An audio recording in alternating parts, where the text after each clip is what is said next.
Hare Krishna, dear viewers. Once again, welcome to my channel Purposeful Prosperity.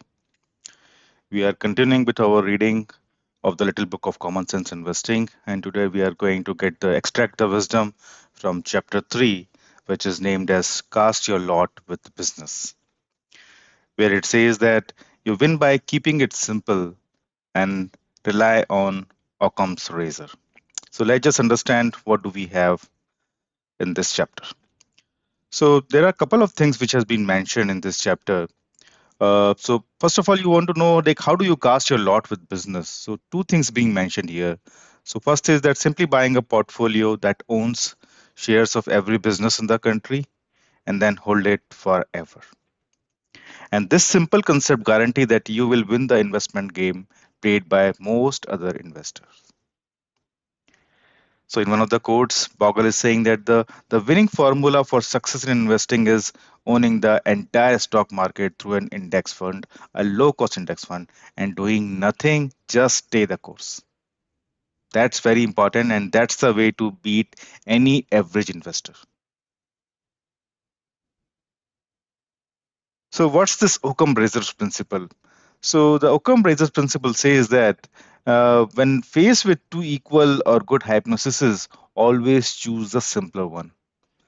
Like if you have uh, two different ways in your Google map showing reaching from point A to point B, you should always select the way which is simple and straightforward because that's the way to get success. So similarly, Bogle is trying to apply the same principle in investing. So where he's saying that when there are multiple solutions to a problem, choose the simplest one. Just an example, like if you have multiple large cap mutual funds and you don't know which one to choose, so choose the simple one, and which is the index mutual. So that's how he has applied that bigger principle into the investing. So here we are presenting some data between the S&P 500 of US and the total market stock market index. And so if you look at this data is really large. I think for Indian market, we might not get that large data. So here the data is of almost, I think it's close to 90 years of data. And we can see the correlation between two.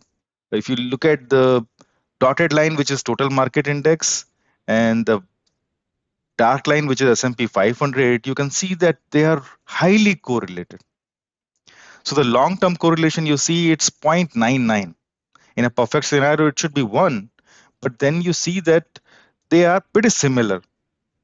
So once again, if you have a choice to make, that should I take the total market index or should I take the S&P 500 index, then I would say choose the simpler one because managing the top 500 stocks in a stock market is much easier compared to owning the full stock market and managing it pretty well. So there are high chances of uh, getting your errors more if you have large number of stocks to manage in an index. So 500 index is a better choice here. And as far as the US data is concerned, we can say that these 500 stocks are presenting 85% of the total market index. So whatever, so with this percentage also we can see that they are highly correlated. And one of the biggest advantage which Bogle is saying is that the beauty of the stock market weightage index is that they never need to be rebalanced by buying and selling shares due to changing in stock price. Because the weight of a company in a market index is not going to change on a daily basis. It's going to take a much longer time for a weighted of a company to change. So that's why we can avoid a lot of buying and selling. And that's going to save a lot of our cost and which is going to add up in our investing returns. And we are going to get better returns. So now this is about the US market.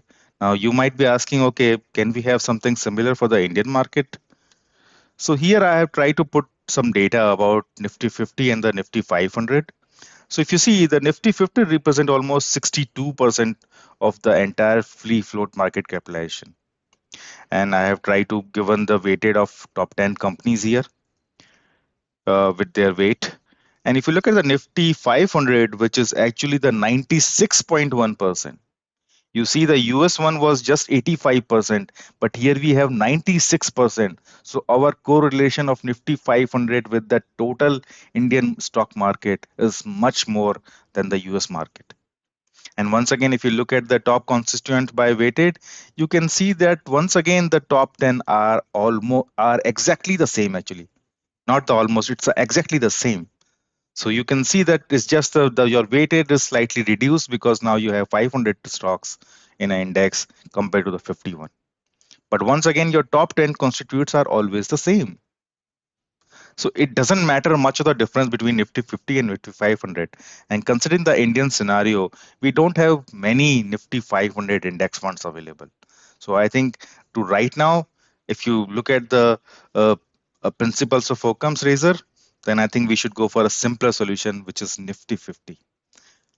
Unless Indian markets further evolve and we have many options available where on Nifty 500 where the tracking errors is going to be minimum, and then maybe we can switch from Nifty 50 to Nifty 500. So here I'm giving trying to give some sector representation. So here also if you see the Nifty 50 and Nifty 500 sectors, so if you see the top 5 or top 6 sectors, they are almost the same, or in fact exactly the top 6 sectors are the same actually. So this also says that your sector diversification in Nifty 50 and Nifty 500 is again the same. So once again, you can choose the simple one, and I hope my viewers knows now which is the simpler one to select. So here I have tried to get some more data from some external sites, and you can see uh, where I have compared the TRI return of Nifty total market with Nifty 50, and you can see that this is once again highly correlated. Similarly, if you see the 10-year rolling return, and that's also you can see that between Nifty 50, Nifty total market index, and Nifty 500, once again they are pretty much same.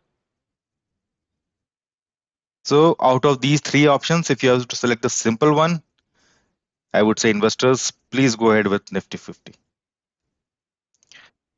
So, if you look at the Warren Buffett, I think he is one of the legendary investor.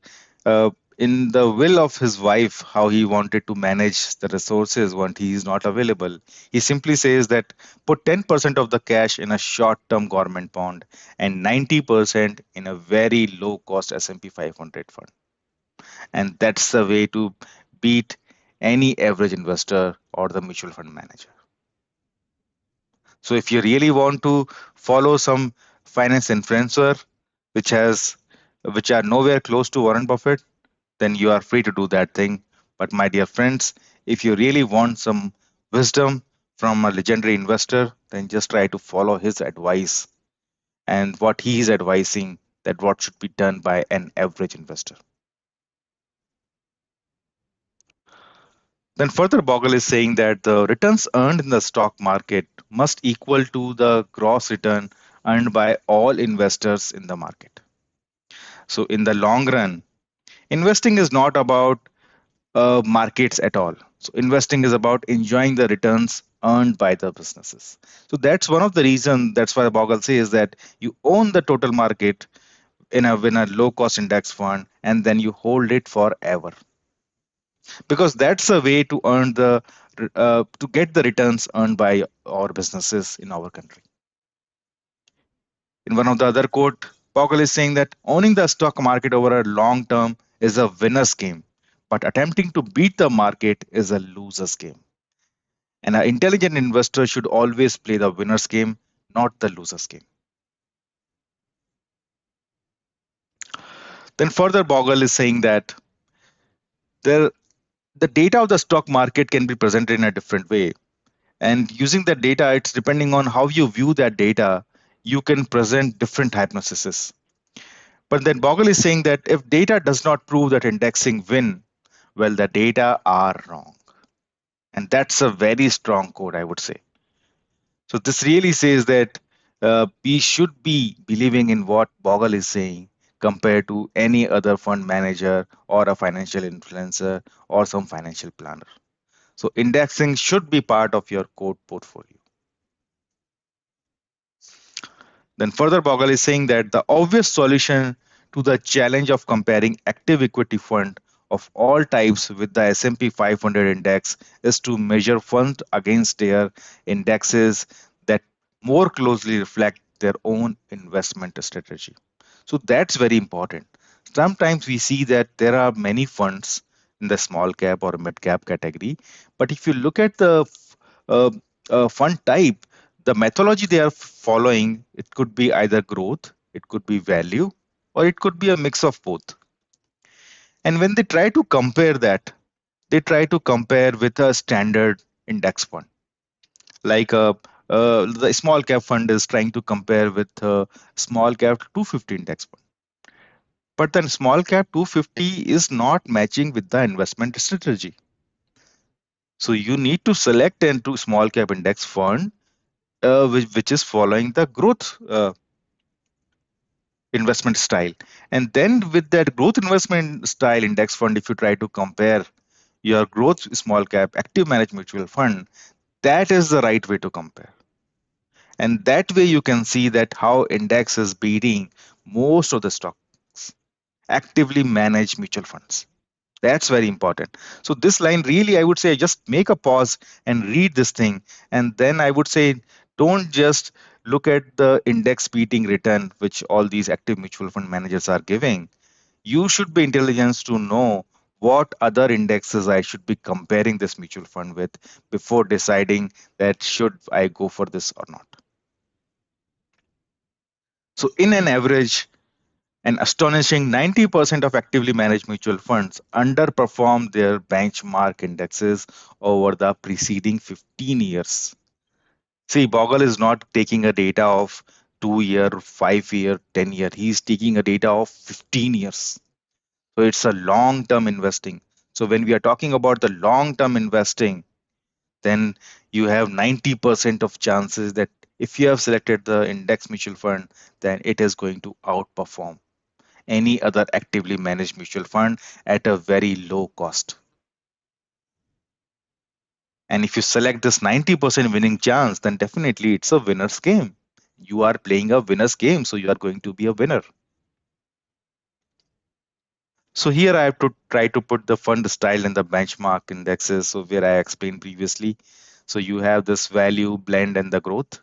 So if you trying to compare a blend or a core mutual active managed mutual fund, then I would say compare it always with Nifty 50 and Nifty 500. If you are having a mutual fund uh, investment strategies based on the growth, then I would say Nifty 200 Momentum 30 index should be the right way to compare that along with its category index one. So you should to compare both the things and then you judge which is the right one. Similarly, if a fund is following the value style, then I would say compare that with their corresponding benchmark indexes plus Nifty 50 value 50, and then you try to see that is your active managed mutual fund is really beating their indexes or not. So don't just select one index which each of the mutual fund owners are right now giving. I would say you should be intelligent to know that apart from that standard giving index, is there any other index through which I can compare, and I should be knowing that is it really beating the required indexes or not. And based on that, you select your funds. If you're really keen on selecting or trying to select a mutual fund which can beat the indexes, although you have very less chances of winning, and if you really want to play this losers game, I'm leaving up to you. But if you are an intelligent investor, try to be in a team where you have 90% chance of winning. Then further, one caveat and a caution, which Bogle is saying at the end of the chapter, where he says that 360 equity mutual funds were existing when the first index fund was formed, and now only 74 remaining. So the data is available. If you look at the internet, available only for those 74. But nobody is talking about those remaining funds which were actually shut down and they have been merged to some other active mutual funds. So because of this, we are seeing a wrong perception. That's very important. So actively mutual funds comes and go, but the index fund goes on forever. So that's one of the caveat we have. But intelligent investors should know that I am aware about this caveat and you can take care of this thing. And second thing, caution which he is giving is that you should not be looking at the data. How in the past 30 year or 40 year, what is the return of my Nifty or Nifty 50, Nifty 500? The same data might not happen for another 10, 30, 40 years. Previously, your industries might be going, your earning growth must be much higher, your dividend yields are higher, but maybe in the coming next 4 decades, they might not be true. So a person should always set some realistic expectation. And in general, in an investing world, we say that for our Indian market, we say that your inflation plus your GDP growth, that's the right way of return you can expect from the stock market. And based on that thing, if you plan your financial goals, then I'm sure, guys, you are not going to see any kind of disappointments. So that is one of the caution which Bogle is trying to explain in the chapter. So finally, to summarize this chapter, he is saying that owning India's business through a broadly diversified index fund is not only logical, but to say the least, incredibly productive. So that's the common sense. And and we already read that investment is all about common sense. And this common sense is clearly saying that one should be investing in diversified index fund. Second point, it is saying that it is consistent with the age-old principle of simplicity expressed by Sir William Ockham, where he's saying that instead of joining the crowd of investor, choose the simplest of all solution. Buy and hold a diversified low-cost portfolio and track the stock market. So there are a crowd of retail investors in the market right now.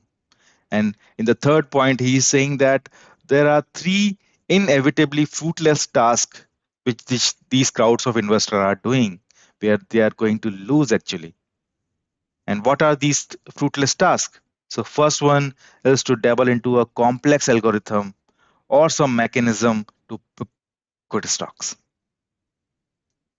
So I think everybody is looking at their screeners, trying to create their own screener, looking at some technical analysis, some fundamental analysis. And so the many complex algorithms they try to put. Sometimes they put momentum, sometimes they put value, and then they try to select the best stocks. But then this is a fruitless task. Second thing we see that who puts a lot of past performance to select mutual funds. And that's, I think, every deal investor is doing this thing. We look at the past performance of 3 year, 5 year, 7 year, 10 year, and we select a fund. And as soon as we enter into the fund, that fund is performing very poor, and we really regret, and then we exit. So we lose the return also, we are paying the capital gain also. So it's a completely loser's game, and this is again a fruitless task. And the third thing is that who try to outguess the stock market. Third one is that actually who is looking at the market and saying that, okay, no, market is going to go up 20% in 3 months. Or somebody saying market is going to go down by 20% in just 1 month. And then they are buying and selling accordingly. This is again a fruitless task. So he's saying that we need to follow this William Occam's principle that we need to make our solutions very simple. So our financial planning system should be very simple. And if you want to make it simple, then the best way is to buy and hold a diversified low cost portfolio of the stock market. So buying a Nifty 50 or Nifty 500 index fund is the best way to get your solutions simplified. Then there's a statement by Mr. David Simpsons, where he's saying that the simple index fund solution is used not only by investors of average means, it has been adopted as a cornerstone of investment strategy for many of the nation's pension fund operated by our giant corporation, state, and local governments. I think every one of you must have aware that even our EPF has started investing in the stock markets. And to surprise of everyone, where they are investing, are they selecting any active mutual funds? No, guys, they are selecting the index mutual fund. Why? Because these they knows that pensions are required for in a very long term. So it's a 30, 40 years of commitment. And with that period of time, they very well know that no, none of the active mutual fund is going to beat the index. So they are investing in the index fund. So look at this. Why the government EPF is investing in an index fund? Why not in an active mutual fund? So I think answer is pretty clear. But I think retail investor is not looking how things are happening. They are believing something on their own and not trying to get the wisdom by persons like Warren Buffett or John Bogle. And definitely they will be playing on a loser's side. So let's try to become a winner and try to play a winner's game here. Then Mr. Jonathan Davis is further saying that every professional in the city knows that index fund should be core building blocks in any long-term investor's portfolio. That's very important. You may believe in some active mutual funds, but there should always be a space for index mutual fund in your core portfolio, which you are investing for a very long term. So he is saying that the British financial services and the failures of providers has to emulate John Bogle's index fund success in the United States. So there is a huge gap in between what people are saying that okay, this can give this much return and this I am going to beat the market with this much of percentage and all these things. But there is a huge gap between what they are saying and what the data is actually telling. So we should be going based on the data what Bogle has been collected for a very long duration of time and play the winner's game. So that's all about this chapter. So once again, thank you for being with me and going through the this chapter and trying to extract the wisdom. Uh, if you really like this kind of a content, then feel free to like, share, and subscribe. This is going to help an average retail investor in India, and that's the aim of this channel. So once again, thank you. Hare Krishna.